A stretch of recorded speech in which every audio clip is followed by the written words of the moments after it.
Due to the immense amount of critical acclaim for the recent Martini movie, we're in the process of making a sequel.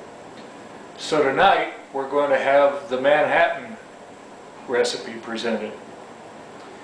And for Manhattan we use Maker's Mark 90 proof bourbon and Martini and Rossi sweet vermouth, maraschino cherries, and you're kidding yourself if you try to make a Manhattan with maraschino cherries without stems on them. So let's start this thing out. First thing we do is put a little cherry juice in there. About the same amount of cherry juice, actually it's a little more than the vermouth we put in the Martini. And you'll notice that this jigger is two-sized. That's for making Manhattans, because the right amount of sweet vermouth is the small side. And that's one jigger.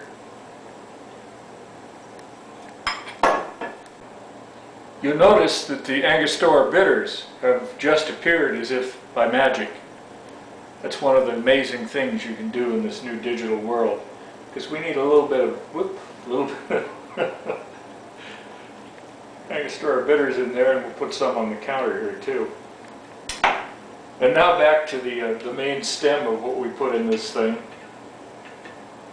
We'll finish off the whole operation with 3 jiggers on the big side of the jigger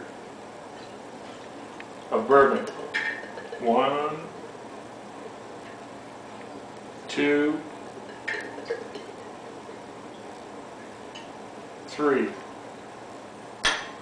Unlike with a Martini, the option isn't to go to 4. That makes a drink that doesn't have the magnificent flavor that I'm about to produce by doing it the way I'm doing it. We discussed shaking versus stirring in the Martini movie. I'm going to apply the same logic to the Manhattan.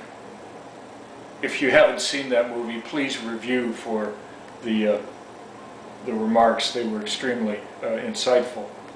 So we're going to do 10 quick shakes here. 2, 3, 4, 5, 6, 7, 8, 9, 10. Another digitally produced drink. And now comes the final act of this 6-act play.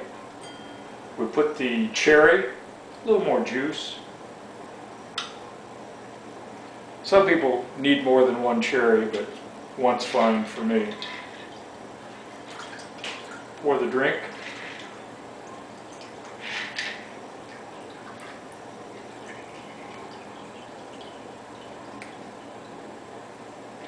Again, we follow the old-time belief of not wasting anything. Pour a little of that in there. And now the acid test. See if I can bring this to my lips without dropping it.